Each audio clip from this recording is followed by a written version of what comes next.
This works. Hey, I think it works. Awesome. Camera's a little skewed, but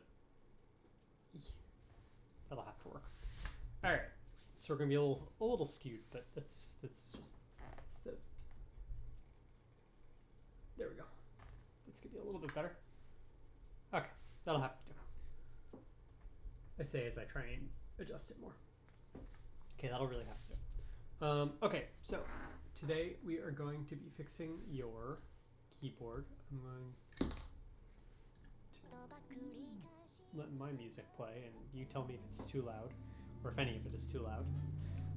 So we have your keyboard here. We're going to need some tools to take it apart. So I'm going to have that. And then I also need something to pull out the switches. And then I also got a replacement circuit board. My voice is a bit quiet. Okay, give me one sec. Let me do that. And now I should be quite loud by comparison. So let me know if that works. And I'm going to be a little obstructed by the camera because I need to figure out a new lens situation to make this the overhead camera work right. All right. So the tools that I sent you, I think has this as like an all-in-one option. I have another one like that here somewhere. Maybe. Say as I pull out a pile of ones that are not like that, but you'll get the idea in just a minute anyway. All right. So I'm going to take off my rings and put them here for now. And we're just going to actually switch this out for one of these because I prefer the ones with the slightly open tines. And we're just going to start pulling the keycaps off. We're going to put the board off to the side.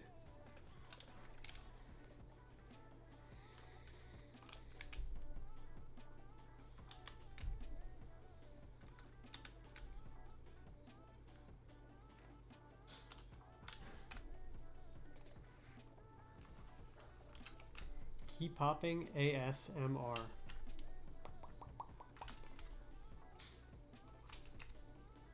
I can make the popping sound like a VTuber. Except you're forced to look at my face and not, you know, my anime girl visage.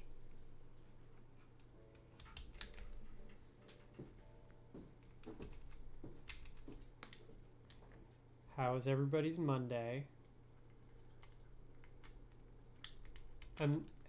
It's true, I am a VTuber.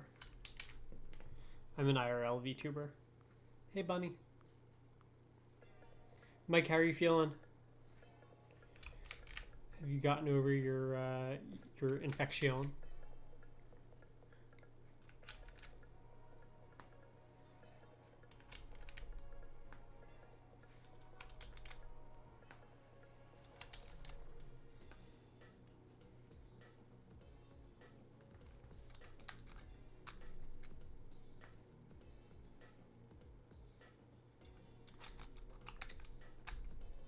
Okay.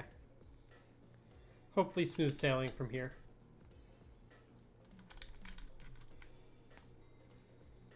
I assume we're not hanging out tomorrow, but maybe we can hang out next week.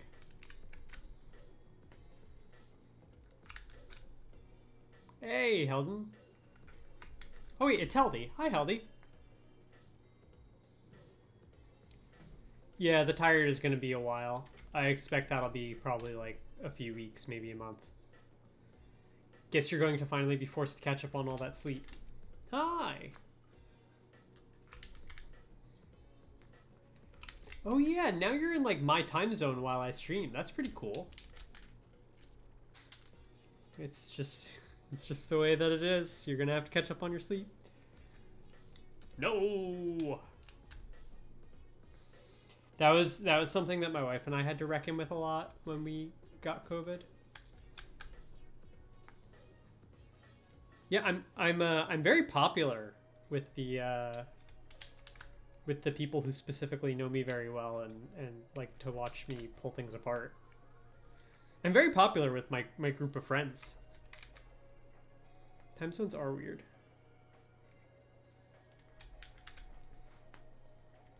I'm glad to see that you can actually be here, though.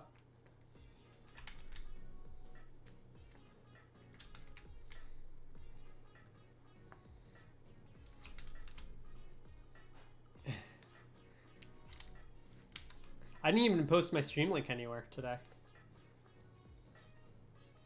I was going to go under the radar.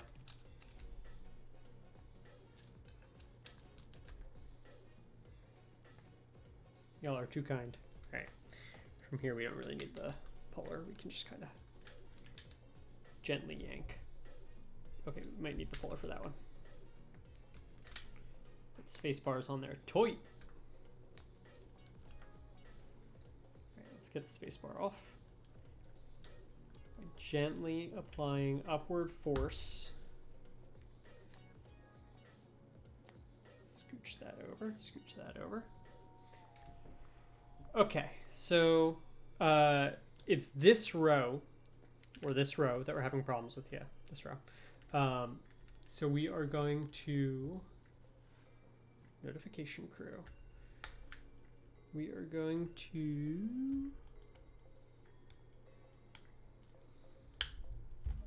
see about pulling these out. It's a little challenging to get the ones on the edge because it'll catch here at the bottom lip and you need to put pressure all the way at the bottom of the switch, and it's hard to get it angled right, but it's doable. So we're going to be checking as I go through all of these to make sure that the pins here are straight, because bent pins are what I believe is causing that issue. Although, because it's so sporadic, I don't know if bent pins are actually the issue in this case. I'm going to find a container real quick to throw these switches in while we do this.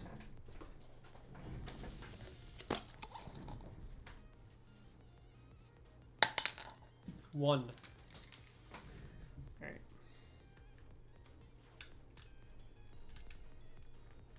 Let's see. QWERTY. Yeah. That one. So I'm going to see if I can find an obviously bent pin in this, and if I can't,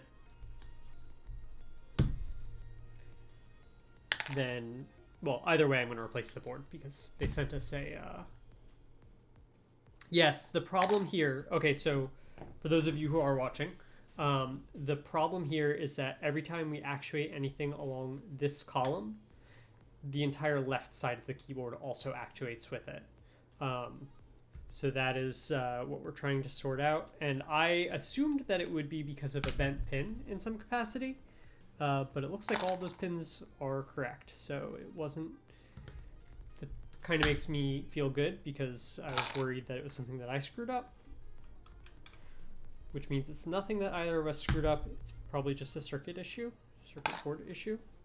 But NAF over at Checkerboards, if anybody's looking to build a keyboard, sent over a replacement circuit board for it already. I basically had it 2 days after I told him about the issue because he is incredible. I think he replied to my email within like 2 hours.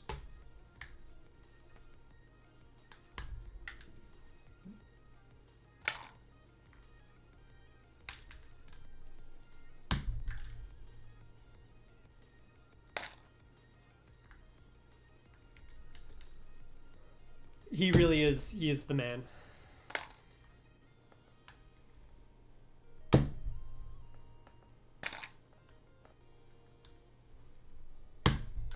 Switches are in here tight. Tight.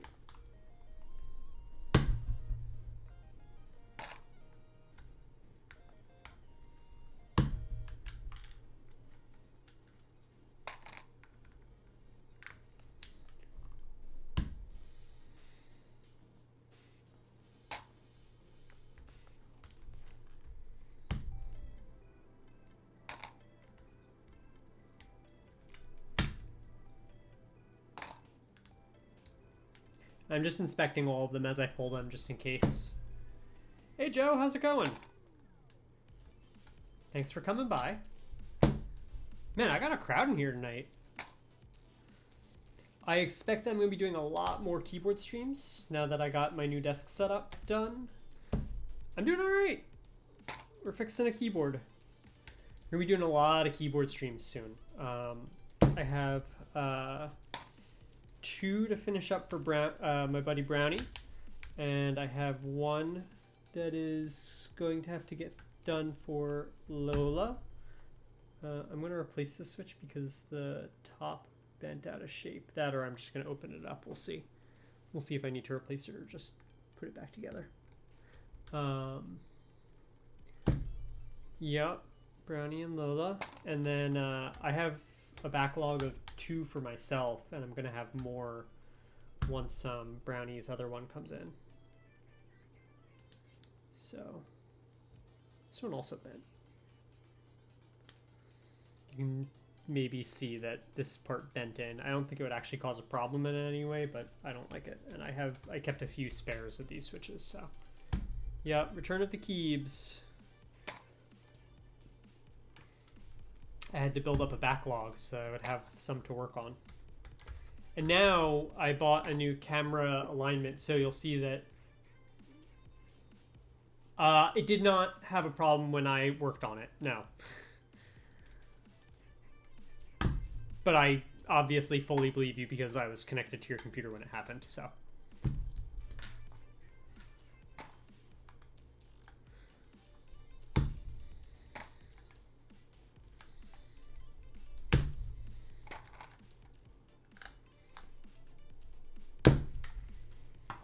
Boy, this is tight.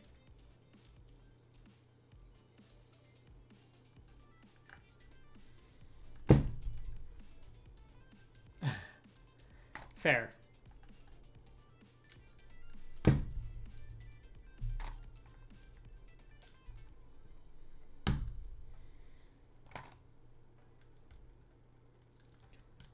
I am looking into also getting a new camera lens so that I can actually shoot from higher up so that the camera isn't directly in front of my face when I'm streaming. We'll see how that goes. Right now, if I keep it too high, then the stream vision gets kind of blurry. So, also I apologize for the many, many times today that I'm going to bump my microphone. It kind of encroaches on the left side of my desk, so.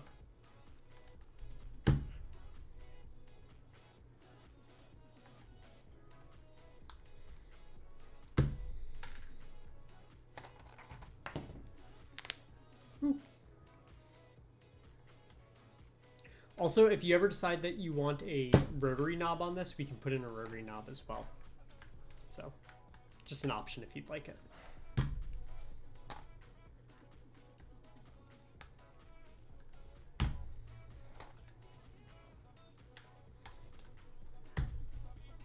The new computer is fantastic. I am really happy with it. I will need to eventually get a new graphics card, but first I've got to pay off credit card bills. A rotary knob. I have a keyboard with a rotary knob.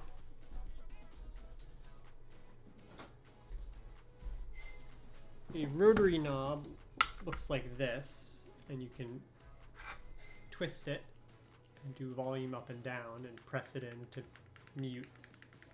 Or you can set it to anything else you want. You could even make it so that when you twist this, it scrolls, or so on and so forth. So. And how are you feeling today, Laura?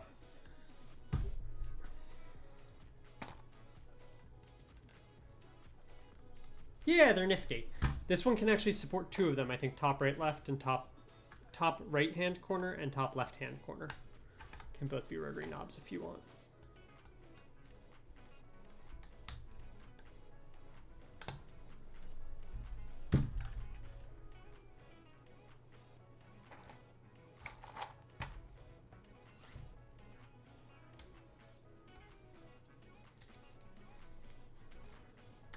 That would suck. I'm glad you noticed it quickly, though. I hope they get it sorted out very easily. Yeah, absolutely. I actually, you're gonna laugh. So I keep this on my desk. And I literally have this key bound to M dash. Yes, sensory issues are sometimes useful.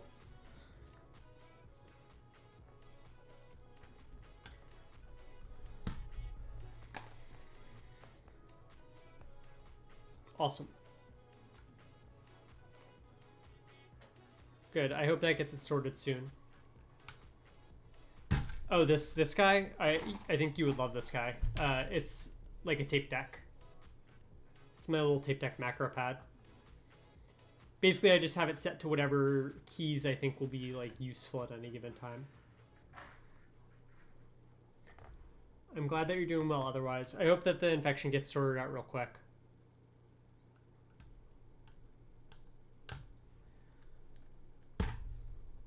Surgical infections can suck. Alright. So now I'm going to unscrew the nut here in the center. I also got NAF sent over a full set of fresh screws. We're not going to need them, I don't think, but we have them if we do. Plate looks fine. We're going to take out the screws from the bottom of this. Let me find a screwdriver. This one will do. Try not to run over my headphone wire. Tuck that back a little bit. Fair.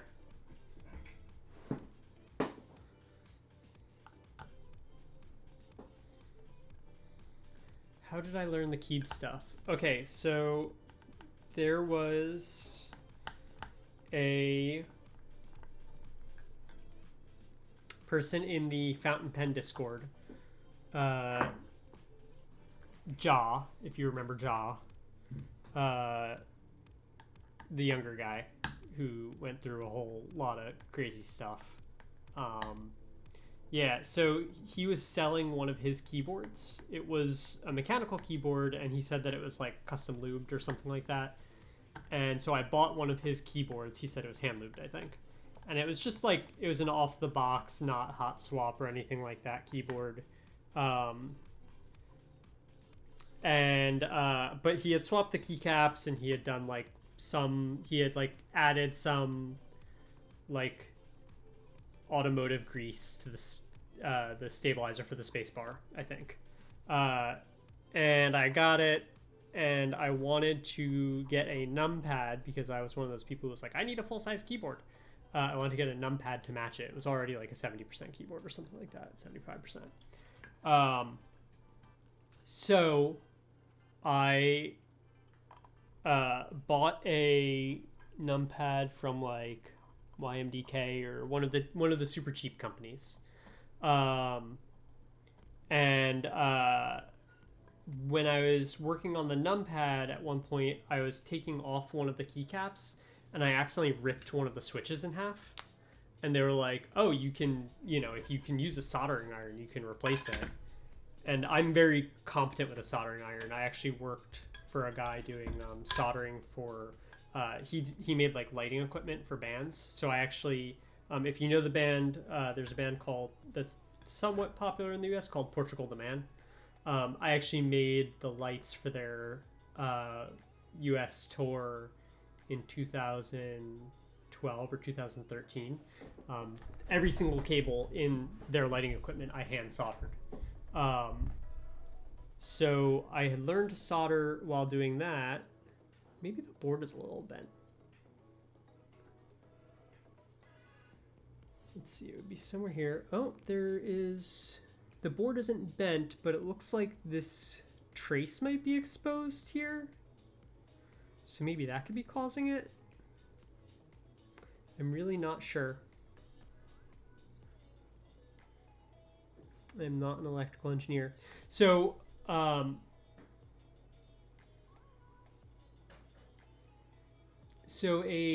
trace is basically when you're talking about a circuit board. Let me see, do I have another circuit board that would better demonstrate this? This one's kind of well masked. Hold on one second. Let me see if I can find a circuit board for us to look at.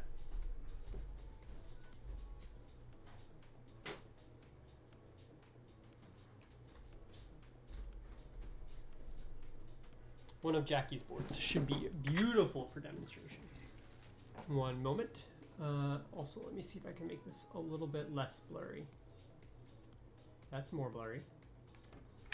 Okay, so I'm going to hold this up and I'm going to try to or manually focus to it. Alright, that should be legible. So if you see these like veins that run between each of these metal pads, basically the way that this works is that the keyboard switch sits with these two pins inside these metal pads. Sorry, I'm just trying to insert it while not looking. So it sits inside those metal pads like that, and then these would pop out the bottom. It's a little bit different for a hot swap board, which is what yours is, which I'll explain the difference in a moment. But that's the general idea. And then if you can see these like sort of lines that run along here, you can see it better if I like hold it at an angle. These are all traces. So what these do are they're what conducts the signal and the electricity between those different pads, and that's what kind of detects every time you press the key switch. What's happening is that you're pushing two pieces of copper together inside of the switch, which is causing like a momentary electrical input, and then that's what you know actuates the key. So that's what's happening. So if one of them was exposed for some reason, like you can see, where was that spot that I thought there was an exposed trace? Oh, right here. You can see there's a bit of copper coloring there. Sorry, I know it's blurry. There you go. You can see it a little bit better now. You can see a little bit of copper coloring there. Normally there's like a layer of plastic over this, you know, like the entire rest of the board. So if like something was interfering with this signal and it was somehow spreading to the other traces, then that might be causing your problem with it, like detecting multiple inputs. That's my best guess as to what was causing it.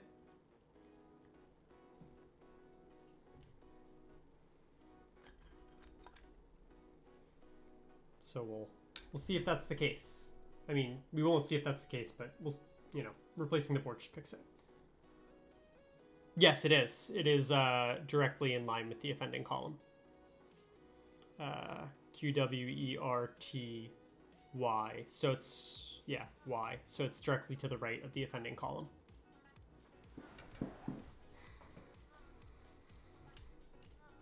Which I should have noticed that, right? When I was putting it together. That's my bad.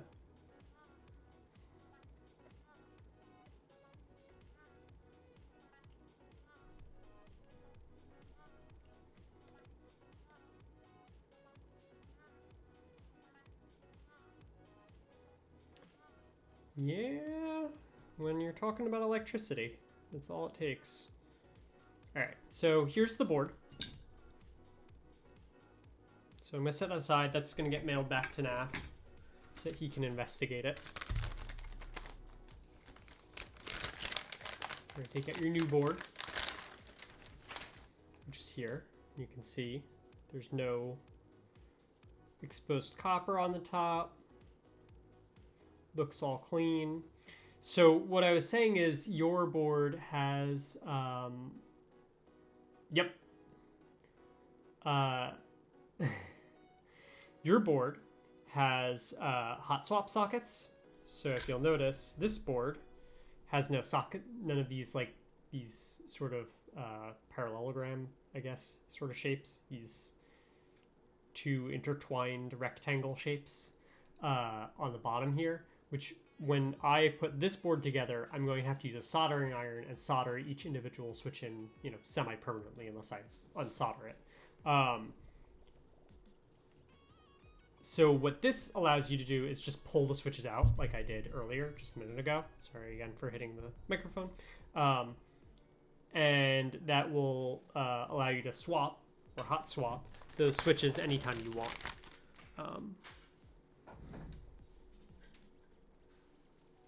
So we're going to reassemble this in just a moment. So the first thing I'm going to do is I have this, it's called Kill Mat Foam. It's like a semi, it's basically for like sound dampening inside of cars. You put it inside of like car panels to dampen, you know, sound exposure from the outside. It's like a ultra dense material. So I use this to prevent, it kind of isolates the sound of the keyboard a little bit and also adds a little bit of weight to the keyboard.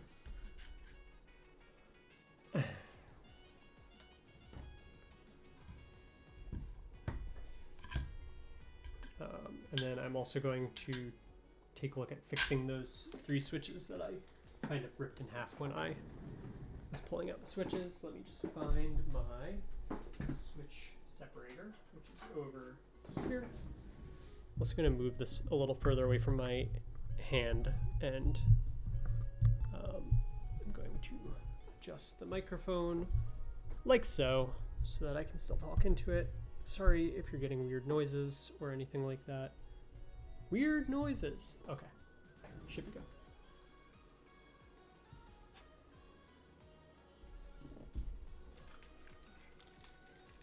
All right, we're back. So I'm going to set this whole assembly aside for a moment, and we will take apart these switches and see if we can put them back together in a way that they are not broken. Oh, cut my finger a little bit. I'll have to get a band-aid for that in just a moment.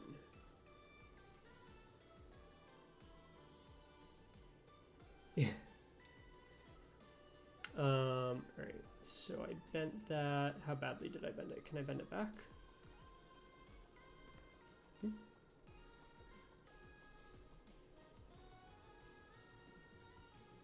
I might not be able to bend that back. All right, I'm going to replace that. I might grab a band-aid. You have nothing to be sorry for. I love that you love that emote. Or that you like that emote. I'm so excited when people use my emotes. That's bent back. Okay. It's a little twisty, but it's not going to interfere with the functionality of the switch in any way. So this is what the inside of a switch looks like. So if you remember, I'm going to hold this up and adjust the focus again. If you remember, I was saying that there's this bit of copper that you're basically just actuating 2 pieces of copper together. So the way that this works is that the pull stem sits there on the spring, and then what happens is that when it goes down and gets pushed, it's pushing those 2 pieces of copper together, and that's what's causing the electrical input. Cannot forsake the tappies. And if you were wondering what the difference is between a linear and a tactile switch, you can see, and you can see with the lube on that, you can see that there's this little bump here. Also, I'm sorry for my nails. I plan on getting a manicure sometime this upcoming weekend before I do my big long streaming, so I've been just kind of leaving them alone. That little bump is what gives you that tactile sensation when the switch gets pushed in. So that's that about that. We can just clip this back together. Ta-da! There we go. The clicky. One moment.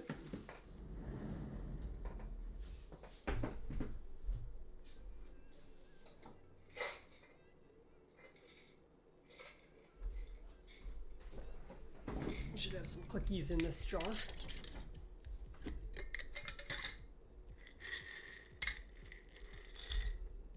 There are 2 different ways that a clicky switch can become clicky. Each one of these uses a different method.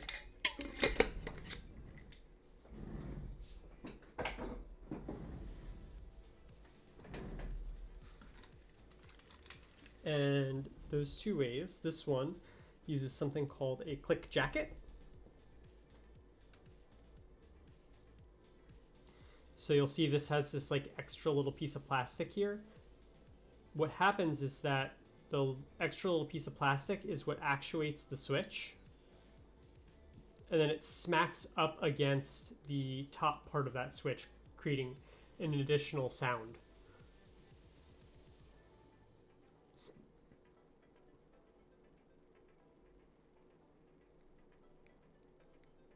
So you can kind of see that it gets pulled apart and then put back together. That's what gives you that clicky sound. Yeah, of course. And then the other design that clicky switches have is this, which uses a mechanism called a click bar. Yes, many people love the clicky sound. So you'll see on this one, there's this little extra bar here.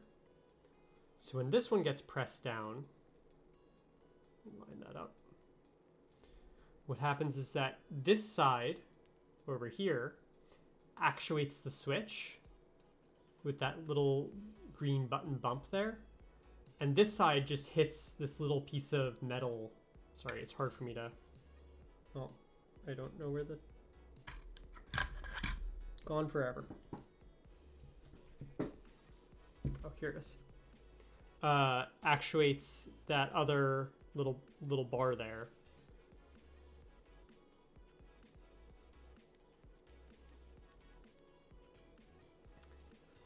Clicky keyboards are very polarizing. I would say I neither love nor hate them, but I am not like big time fond of them. I prefer a linear switch, just because I don't like I don't like needing like additional mechanisms in my switches for just like making a sound, right? I just want my switches to be as simple as possible. That's like a personal vibe. I put the jar over there. Let's just go with there for a minute. Let me fix these other two.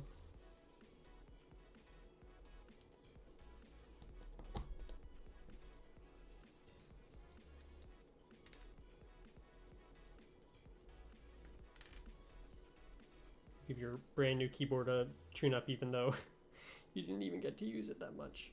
All right.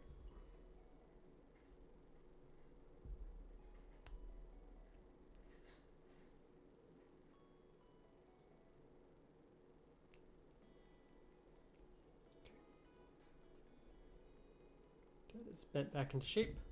Perfect.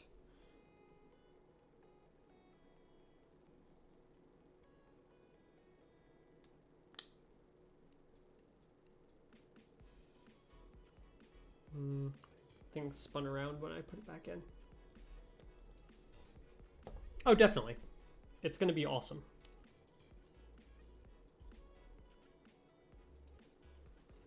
Yeah. So there, the stem spun around when I put it back together, so I wasn't able to click it down.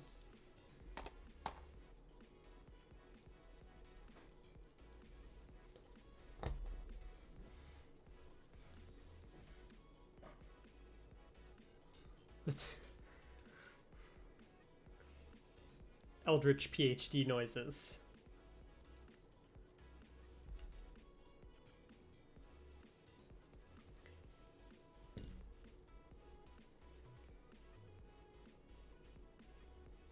Yeah, handmade keyboards are nice to have, not a must-have, but for me, I don't know. They just like, they scratch an itch for me. Like building them scratches an itch for me. Okay, so now we're going to put back together your keyboard. To start, I'm going to see if I can find, where did I put my keyboard fork? Hold on one moment. Un momento, por favor.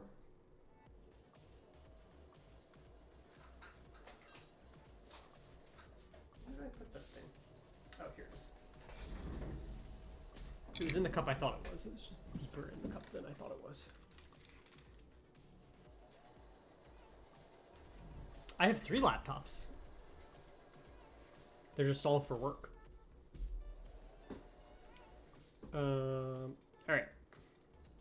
So first step is first, we're going to put this back on. This is called the stabilizer. So this basically adds 2 little sort of switch actuation points. They're not actual switches, but they these conduct no electricity in any way, shape, or form. They just sit there to help the spacebar move up and down smoothly. It's the gist of what they're there to do.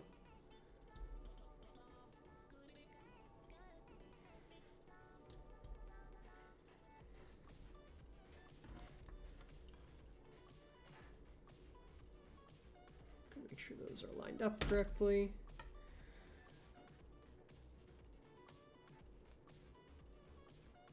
There we go.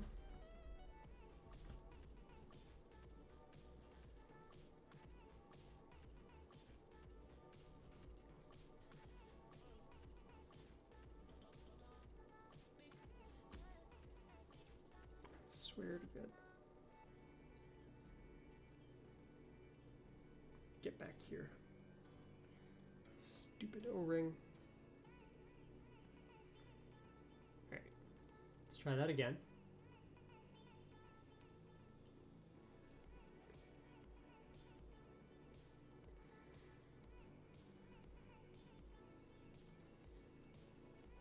Please. It would be easier if I just put the O-ring in place and then put the screw in place.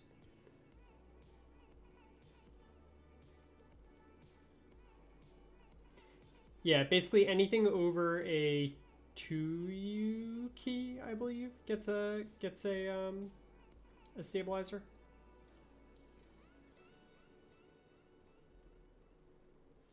Because otherwise the key will wobble.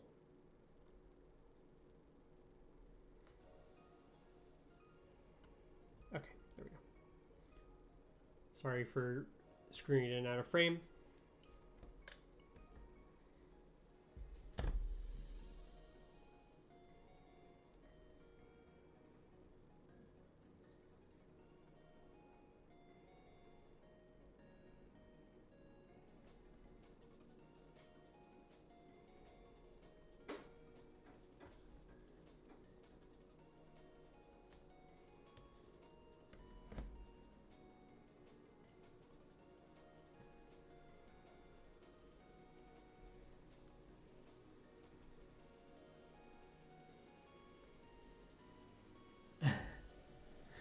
Diane, I've just started editing a manuscript. We could make it type out a link to a YouTube video that says that. That's doable.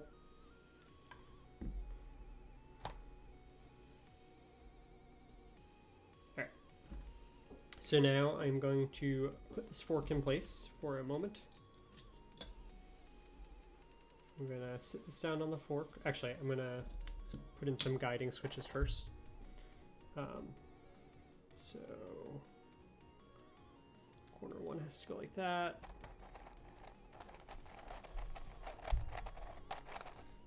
Corner 2 like so.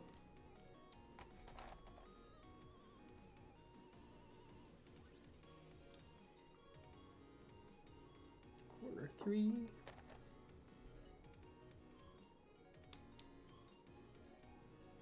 Corner 4. All right. Should be fine. And then I'll also do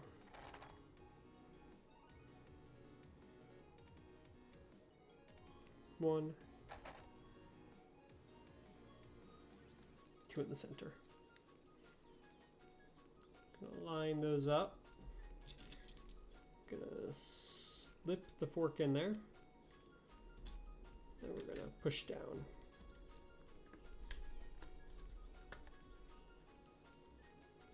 The fork is totally unnecessary, but it helps to keep everything evenly spaced. So for example, if I'm inserting more switches here, because there's nothing specifically supporting this plate yet, the plate would just kind of bend.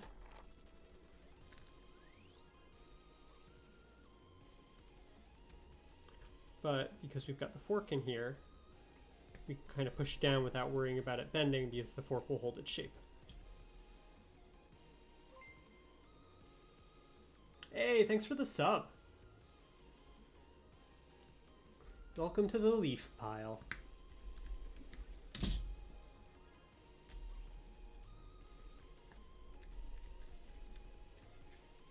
Which I've just now on the spot decided is what I'm going to call my subscribers. Hey Lola!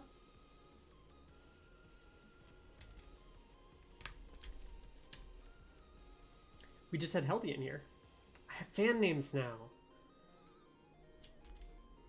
Good on the spot thinking, me.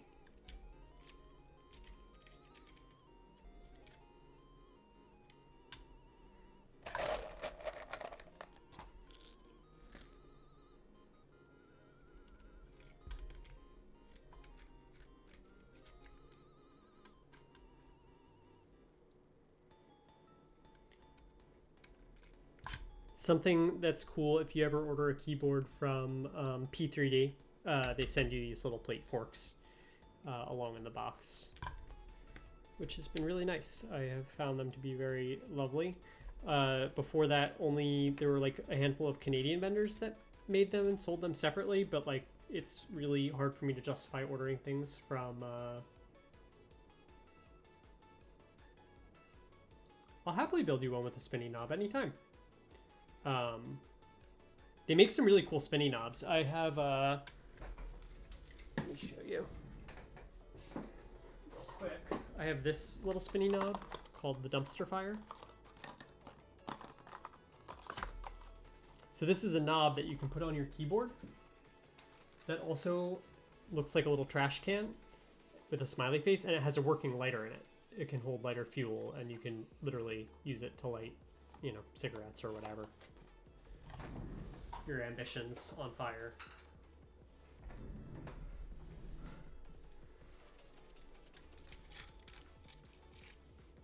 All right, let's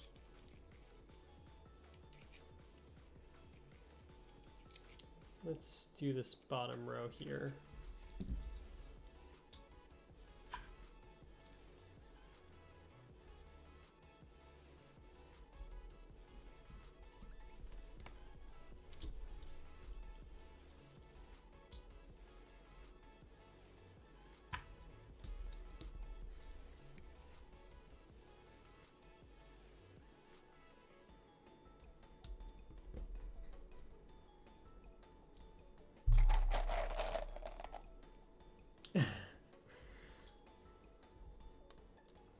I have very few smoking friends. Well, I have lots of smoking friends, I guess. I feel like it's such a insignificant part of our actual day-to-day interactions that I rarely hear about it as like stoner drool.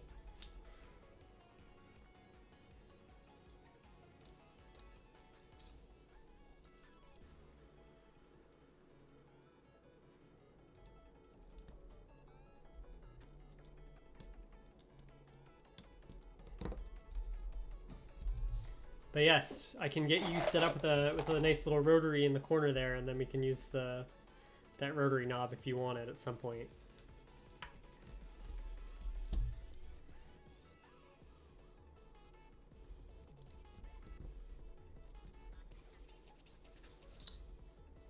Perfection.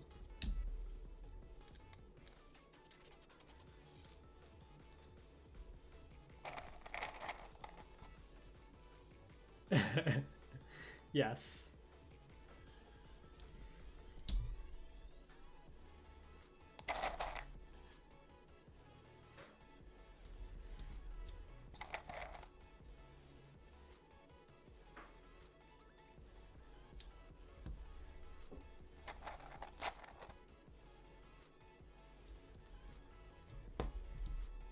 Cool.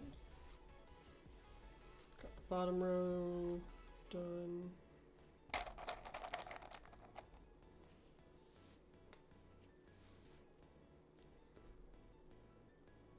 So one thing that's interesting is that with the rotary knob, you can actually push it all the way in So it still functions like a key as well. You get a turn this way and a turn that way.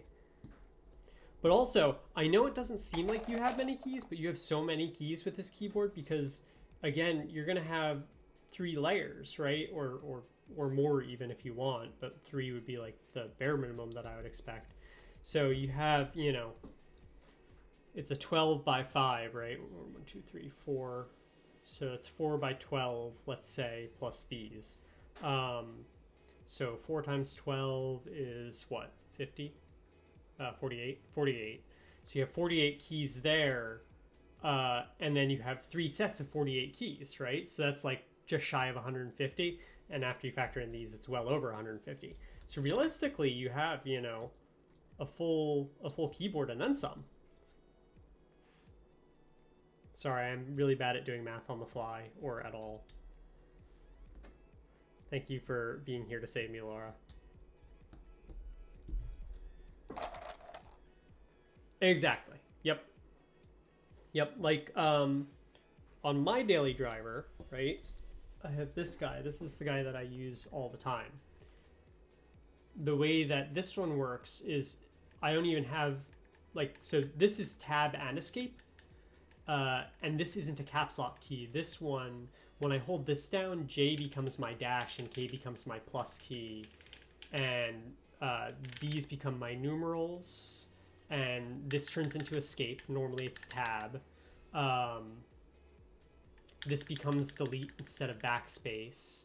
And then when I hold this one down, this becomes my function row. So F1 through 10 or whatever, 1 through 11. And so on and so forth. This becomes a numpad, 1, 2, 3, 4, 5, 6, 7, 8, 9.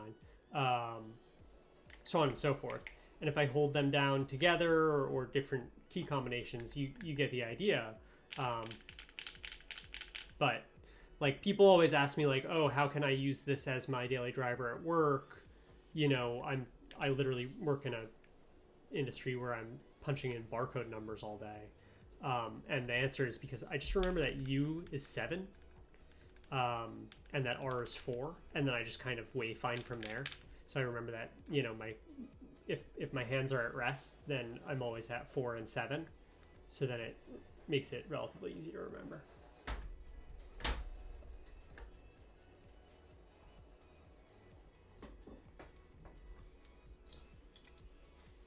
I know all my numbers. Hey, thanks for the follow.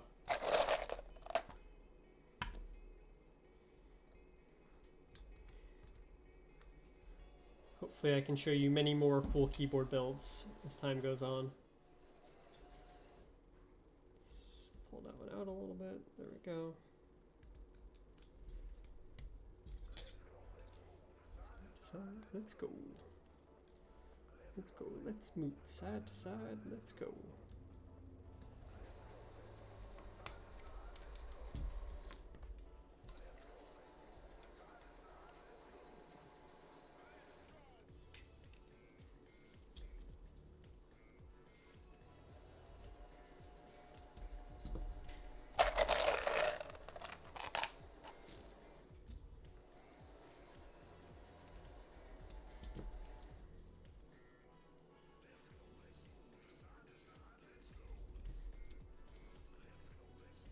Matt, I'll have to show you the RPG book I'm working on right now. I think you'll like it. Jared was editing it. Was editing the rules portion of it. I guess it was about five months ago now, 6 months ago. But I just finished the, I think, final draft of the, so I guess no longer draft, of the adventure that's going in it. Which my wife did the editing for on this one because she had time. My wife is actually a professional editor. Well, technically she's a learning experience architect, but she is a professional editor for like a publishing company. That's like what she actually does. I don't know. I like to hire y'all in the community because like there's a difference between editing educational text and editing tabletop books.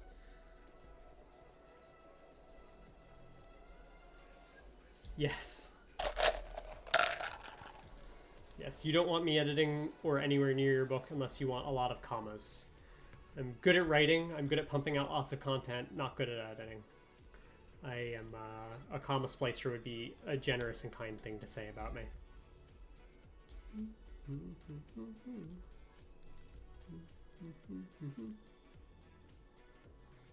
Yep. It's true, she does. She's a real threat.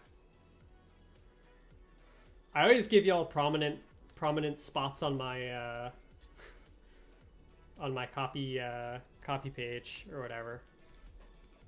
I think it's important to acknowledge the people who make your writing a success, and my shit would be illegible without you. Oh boy. However, I feel you on that. That's literally my job as an IT person. If I'm doing my job right, most of the time you won't even know that I work there.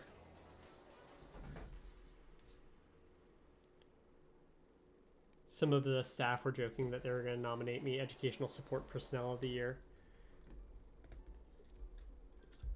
Which I said would... I kind of joked. I was like, oh, that's not necessary, but that would kind of make my year, because it's been has not been an easy few years at work.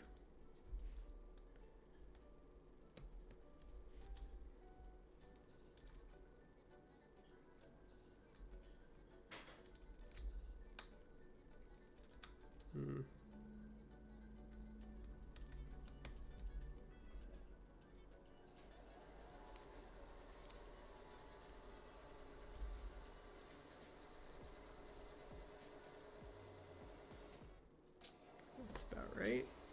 Good, good. We all good? The Gucci gang? I'm gonna pull this one just in case. I think that it might have gotten a pin bent. Okay, we got it. Yep. So you'll see when I say that there might be a pin bent, you can see this one's like totally just folded over. So let's straighten that guy out.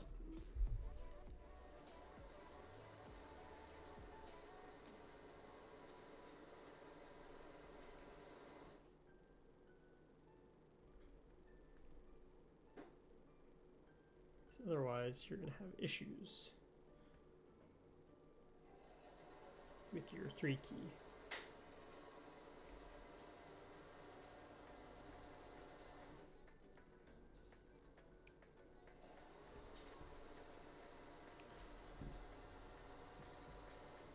No, yeah, it's just bend it back, and as long as it doesn't break off, you're good to go.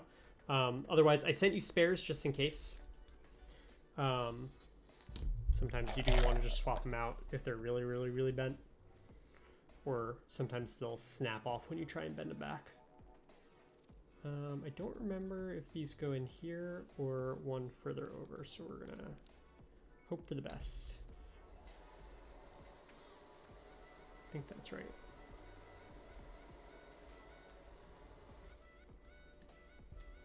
Should be right. Okay, and with that we should have a working keyboard, so I'm going to unplug this, plug this baby in. Let's open some sort of keyboard testing.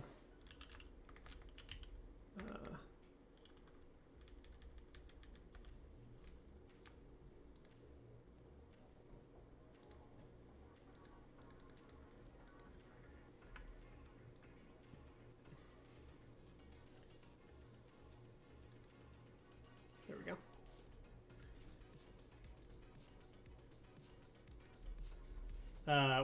We're not typing for speed yet. Because A, the layout's not going to be programmed correctly, and B,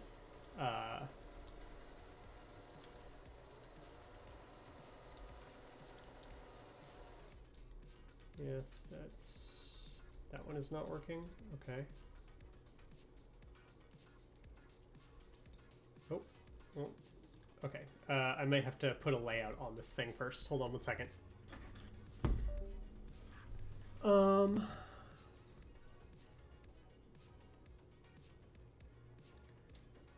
actually, no, I'm going to show you what I'm going to do here. We're going to look for the checkerboard. This is the Quark squared.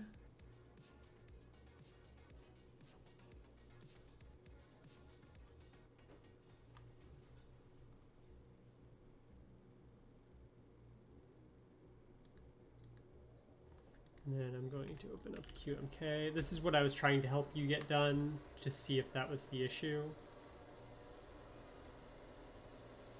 And it's 18 mega 32U2 auto flash, and then I'm going to plug it in, and it should flash this to be VIA compatible.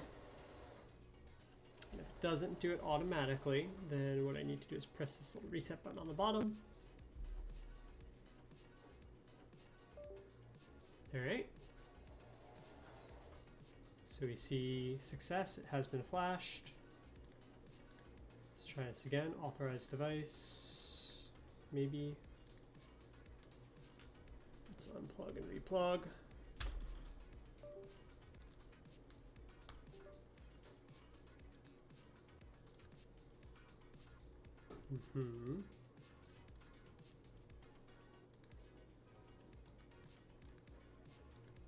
Nothing.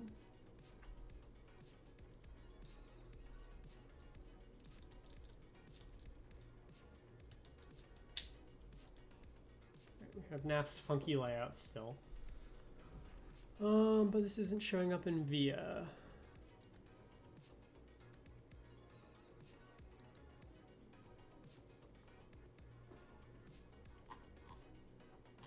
Yeah, but let me download actual VIA, please. Sorry, I have a new computer and I have not set up VIA yet. Give me 1 second to set VIA up.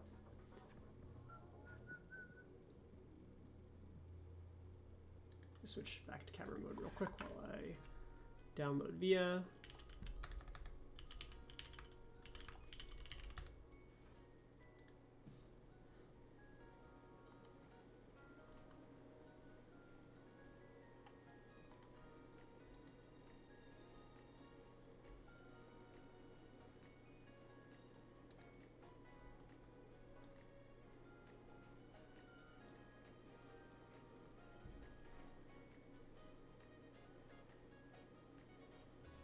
I promise I will do a speed typing test once I have, okay, there we go.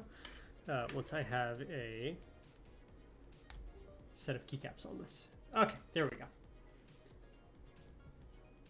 Now, let's go back to the screen. Bom, bom, bom.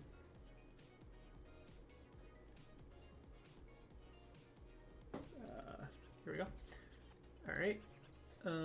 So let's set this up. Layouts. So we have 2U. Yes, that should be right.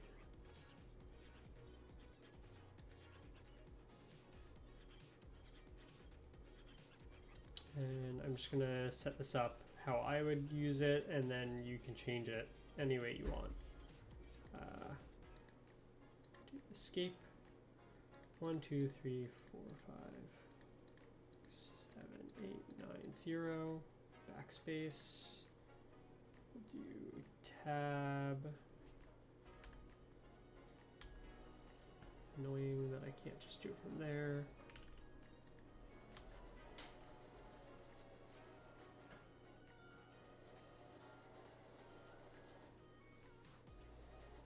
Where is tab?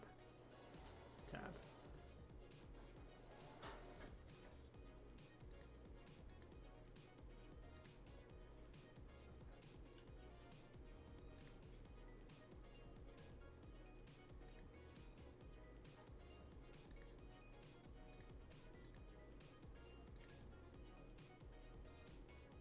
Figure that out in a moment.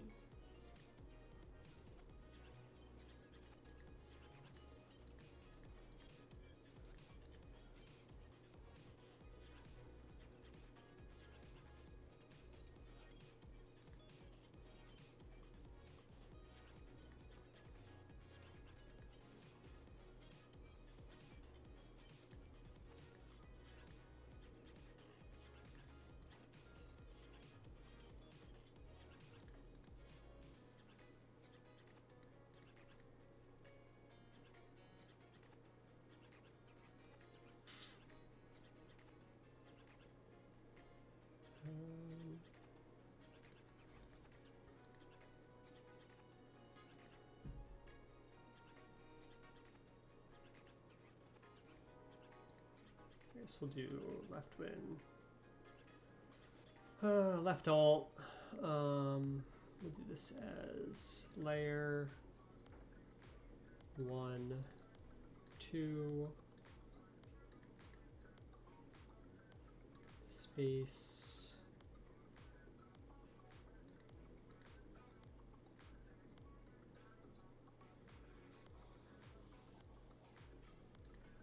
that should definitely be left shift. We'll set that as caps for now. I don't know if you use caps, but there you go.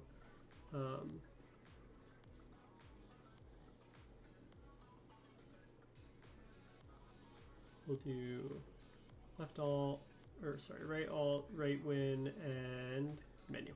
Okay. So that would be like a very standard layout. Let's give that a test. Escape 1, 2, 3, 4, 5, 6, 7, 8, 9, 0. Backspace. Okay.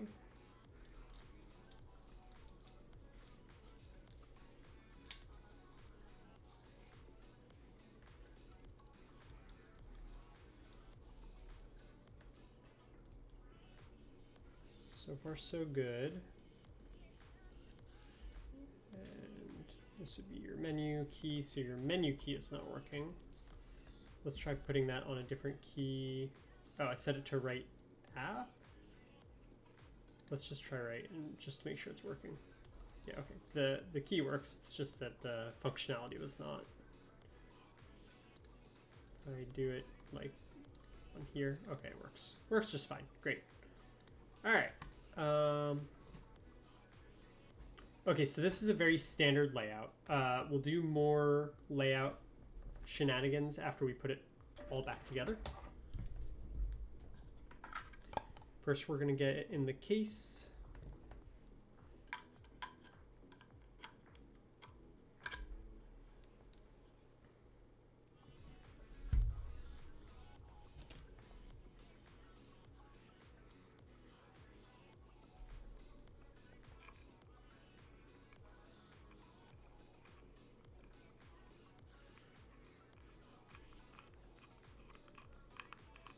Oh, sorry, I forgot to turn the un momento, por favor. Sorry, I have to kind of like duck underneath the camera to see where I'm pressing buttons.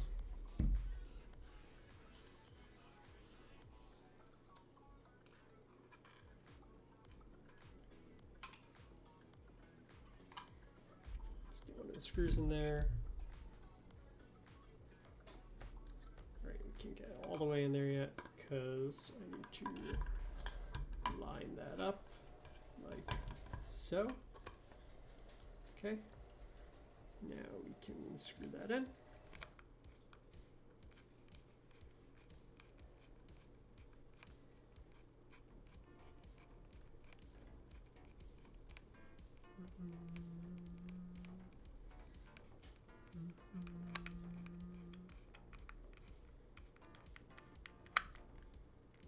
Not gonna go too tight on that.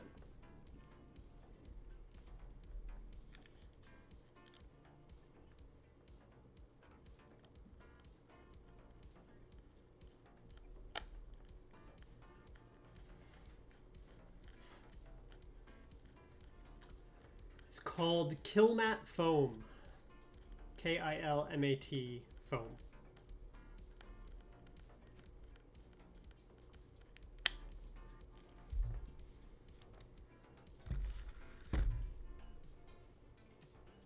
That's what gives the keyboard so much heft. Yeah, it's actually got like a wolf head on. It looks like something out of Game of Thrones. If you look at the metallic side of it.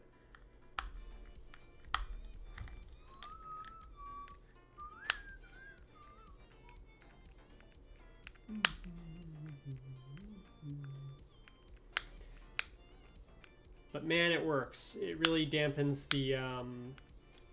the case ping, so it stops the switches from resonating off of the metal housing, which isolates the sound of the switches so that you can enjoy just a crackly goodness of a nice tactile switch.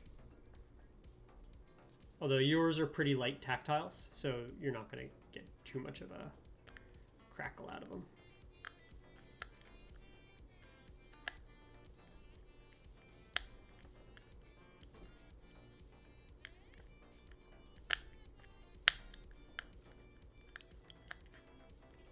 Let's see if I can get this lined up properly.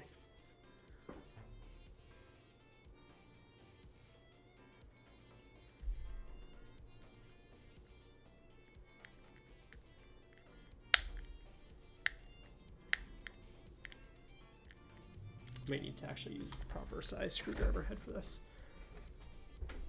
Getting a little tight going through the foam.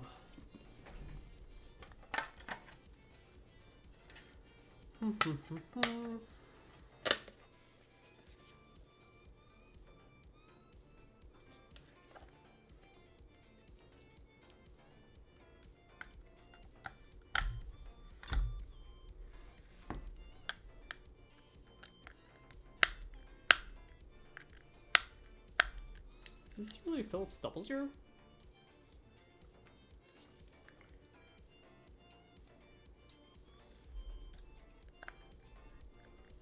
It is. I thought it was just a Philips 0. Wait, then shouldn't this be the exact right size? Oh, that's metric. Okay. Sorry. I realize I'm going off camera. I will get used to it eventually. I think I'm going to get eventually a different lens for this camera so I can do like a full frame shot.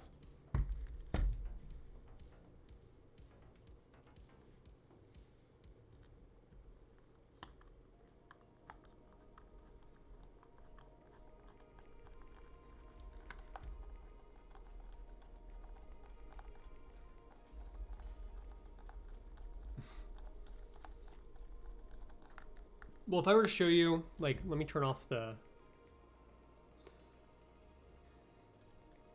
frame for a minute. Nope, wrong frame. If I were to turn off the other frame, where's the overlay? Is this the overlay? No.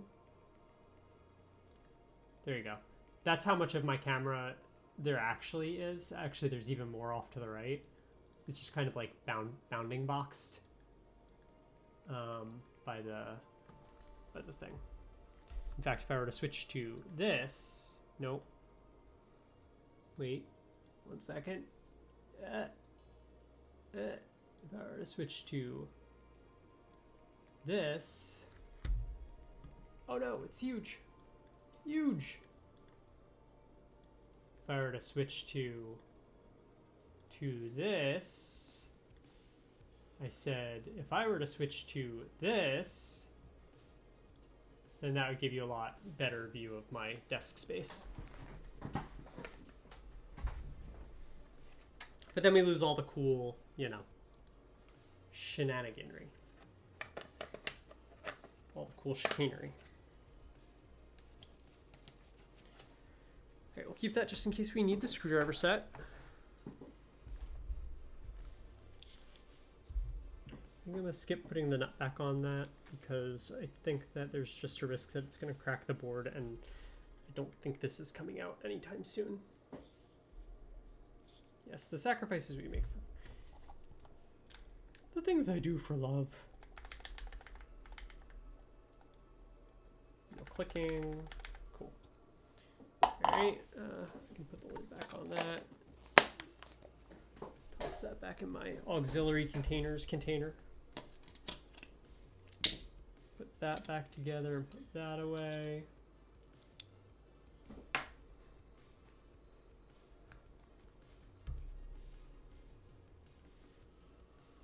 Let's see, what was the layout that we did?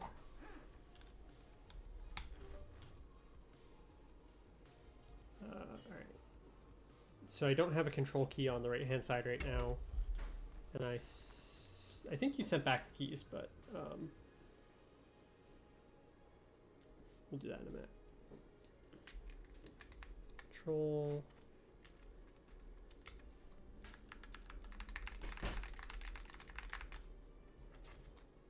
Yep, I saw that. I might grab the other keycaps and play around with the layout a little bit once we're playing with the layout. Once we're at that stage. Do you want me to switch any of the keycaps around for you before I put it back together fully?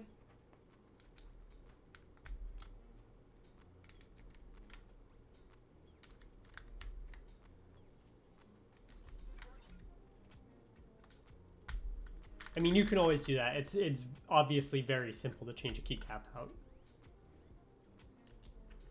Barely even an inconvenience. But I could like do the full green side if you want, or the full wood side if you want, or something like that.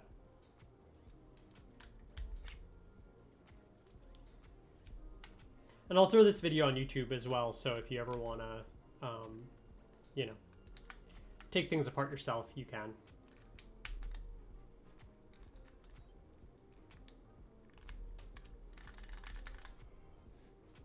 Crunchy.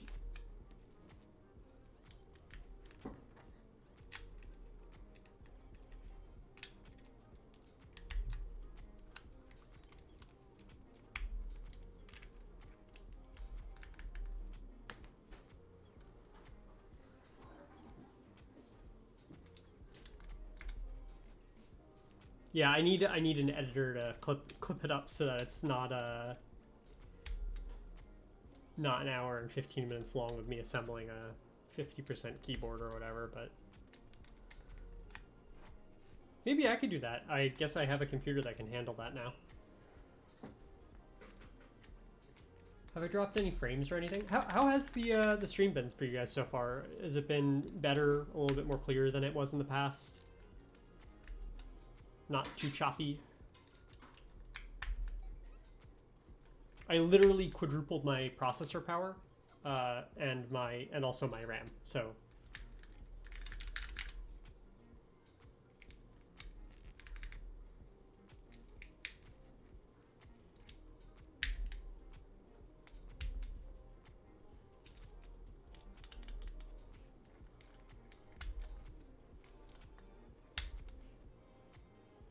okay. Hey, as long as it seems fine, I'm happy. I'm gonna drink some water. It's getting warm.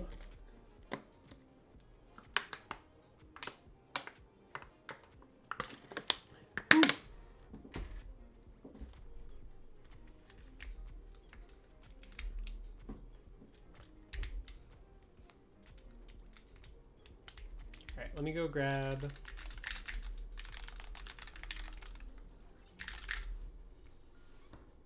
those other. Well, I guess I'll put that one there.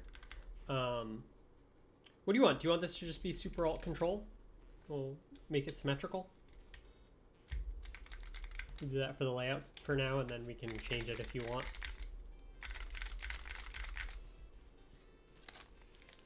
I'm just hanging out with that for now. Yep. We can. Alright, I'm gonna move all of these over. Gonna put away the screwdriver. Always put away your tools when you're done.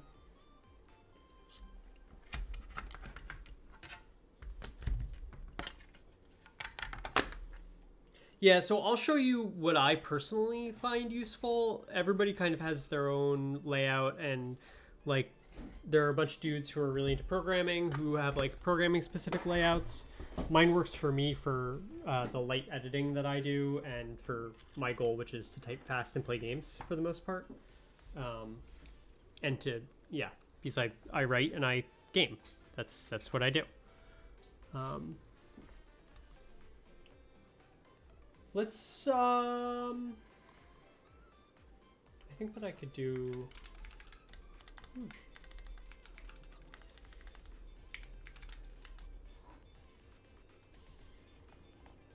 Yeah, so I'm going to set you up with something kind of similar to what I do, and then we'll see how that works. I'm going to do scene 2, I'm going to, oh my god, copy that, and we'll go back to camera only, and we'll paste that. Oop.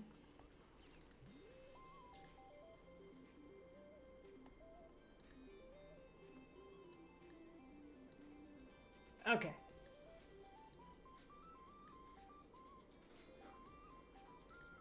All right, we can do that. We'll figure something out with that. So let's do a test on this.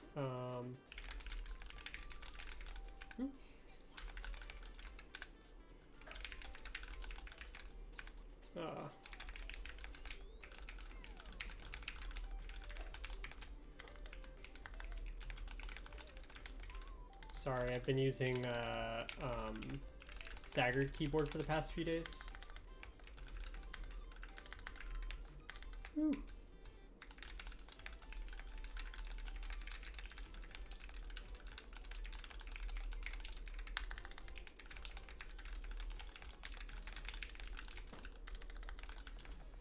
Whew, that's gross. Let's try this again.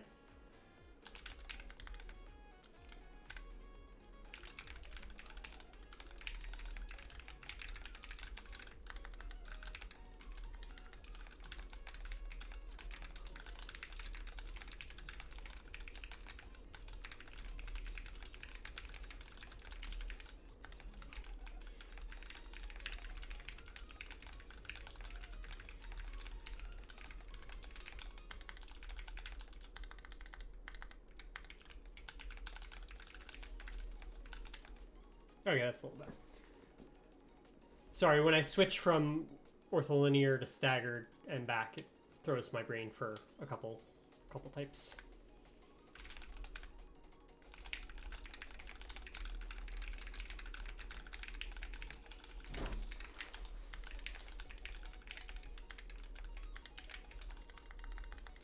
Yeah, you get the idea.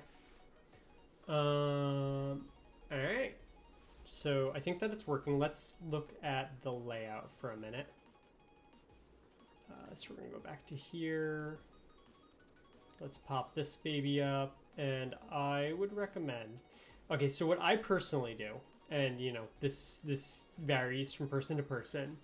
You're gonna want left control and arrow keys.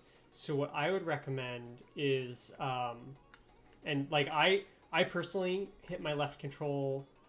Hold on a second. There's a better way that I can do this.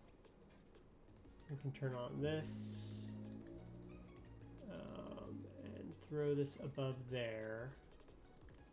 I'm just gonna. Nope, wrong one.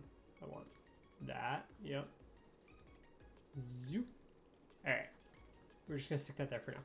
Personally, when I am toggling control while typing, I will actually hit it with like this part of my pinky on this kind of a keyboard.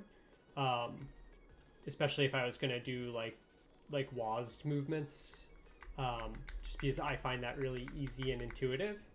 Obviously you can do it like that. It's just gonna cause you more hand strain over time. But if you're learning a whole new keyboard anyway, you know, why not? So what I personally would do is either with this hand like this or this hand like this, so you're seeing my thumbs are depressing these two, on layer 1 or 2, I would make WASD, W-A-S-D, or IJKL, depending on your preference, your arrow keys. Do you have a preference as to whether you do WASD or IJKL as your arrow keys? WASD, okay. So then, do you want to have to hold this down to do your arrow keys or this down to do your arrow keys? The benefit is that if you're doing control and WASD, you can do it like this. Versus with this, right? You could do this, I guess. Yeah, okay, cool. So then what we're gonna do here is in VIA, I'm gonna go to layer 1. And I'm going to make all of these drop down arrows, which basically means that it's going to take on whatever the key is on the layer underneath it. So layer 0. So this is basically going to treat it like, even when you're holding this down, it's going to act like a standard keyboard. And then what we're going to do is we're going to change these to up. Sorry, it's actually going to be here.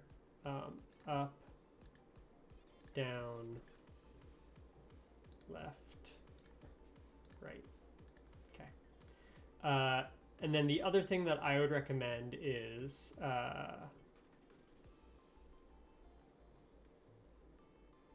G, H.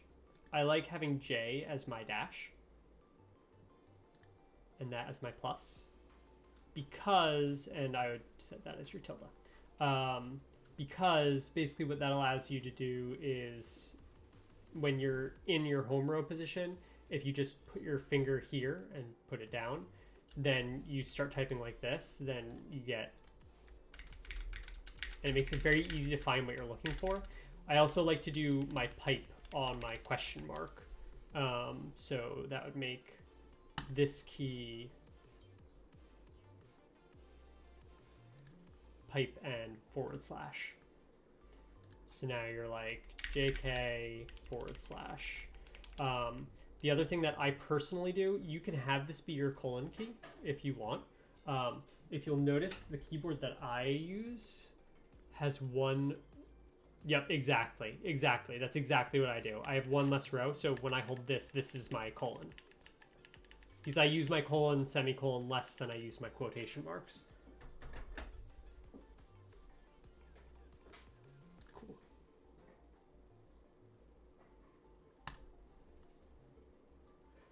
So there's your colon.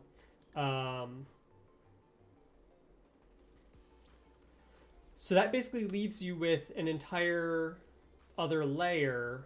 So then the other thing that I like to do is I like to make my left, right brackets, my curly braces here, because then they're right next to shift on, or I could hold it on this side.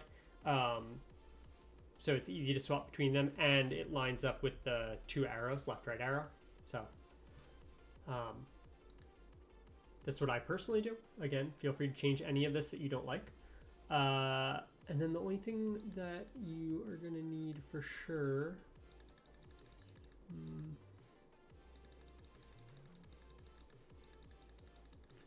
you're going to need an F-row set.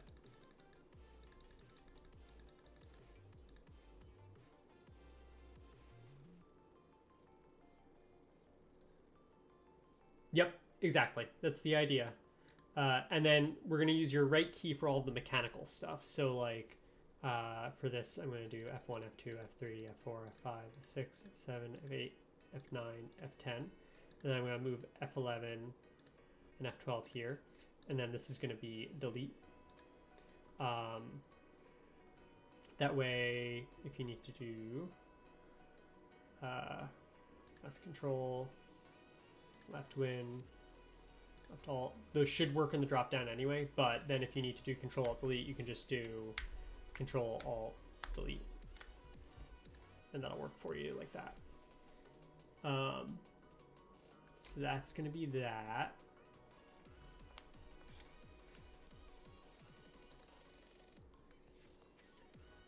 And from there, I guess just, as you need it, you can add more keys. But one thing that I want to set up for you is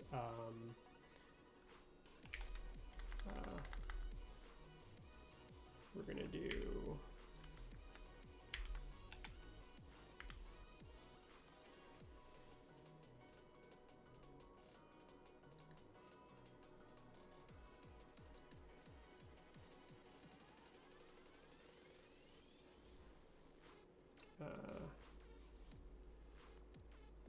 I think it's going to be,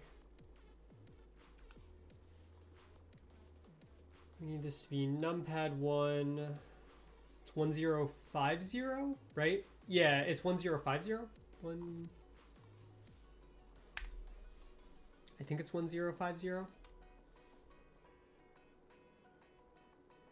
0150. So close.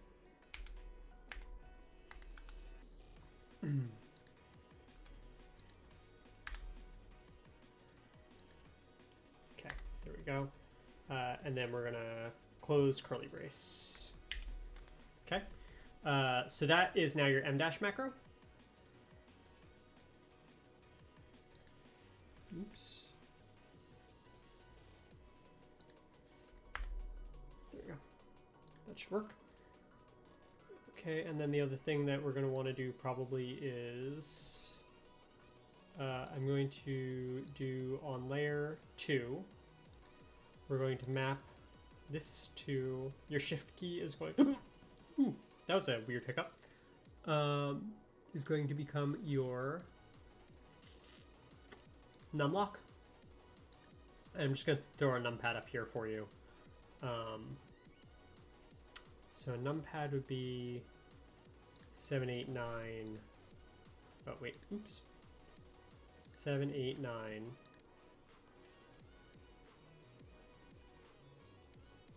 4, 5, 6, 1, 2, 3. That way, if you need to do any other alt codes, you can do that. All right, so let's try Notepad++. Let's just open that up here real quick, and then let's just make sure that this works. Oh wait, I forgot to set the macro to a something. Where do you want your M dash?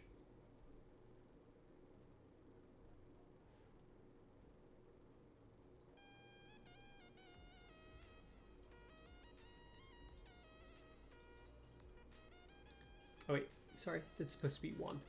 1.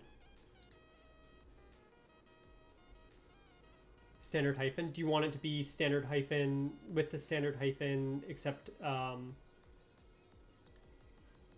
why did that? Oh, okay, here we go. Yeah, so that would be 1 over from your numpad. That would work. Of course, thanks for hanging out. So we'll make that macro 0. There you go.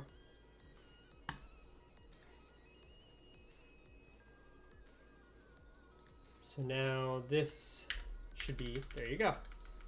There's your M dash all day.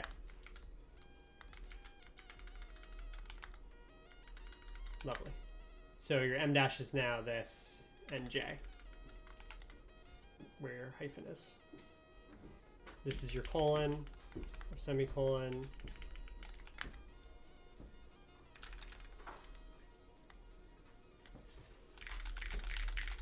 All right.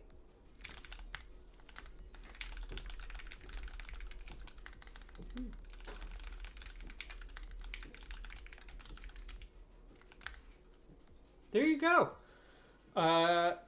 If you think of anything you want me to add before tomorrow, just shoot me a message and I'll add it. You have VIA installed now. You've seen how I program a keyboard, so you know how it works. Oh, I'm happy to help. Happy to be a part of it. Let's make sure that the arrow keys are working real quick.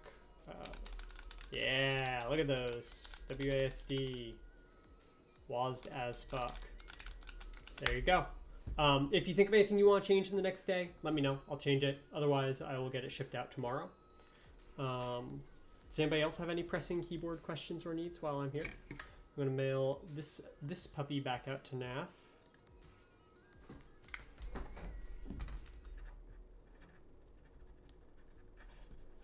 Let's unplug that really carefully.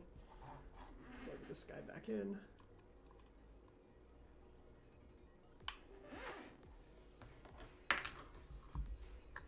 Go.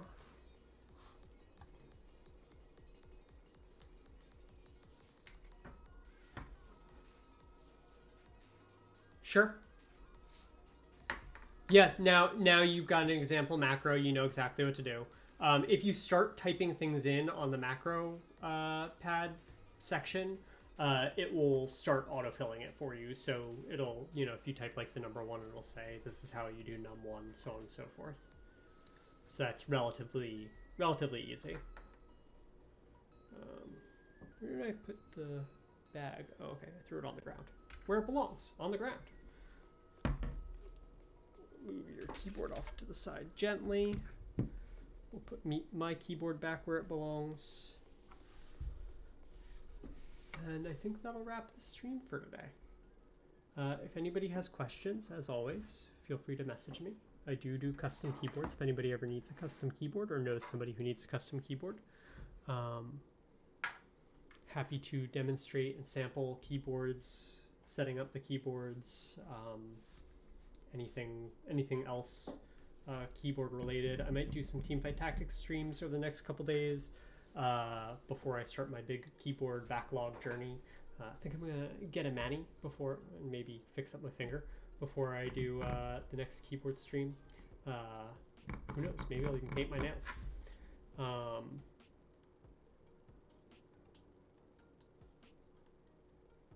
Okay, you got it. Are you sure you don't want it fast? You got it. I will do that.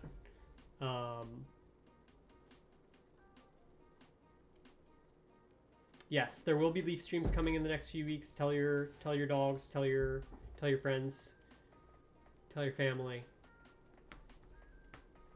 I appreciate it. And if anybody needs anything, you know how to get me. I hope you all have a wonderful evening. Thank you again for coming out, for hanging out, for gracing me with your presence. And I will catch you all on the next stream. Stay well. I'll see you all soon. You know how to get me. Yes. You know how to hunt you down, buddy. Oh, should we raid somebody? It's been a minute since we raided somebody. Is there anybody online to raid? Bunny, find me somebody to raid. I don't know anybody who's streaming right now. I don't have anybody to... Misa.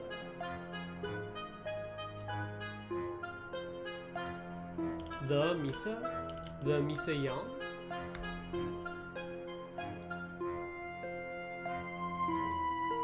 The Misa Rally?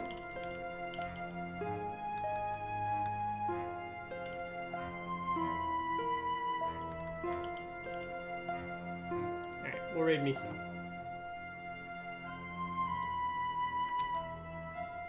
Alright, everybody, go say hi to Misa for me. She's not doing anything remotely keyboard building related.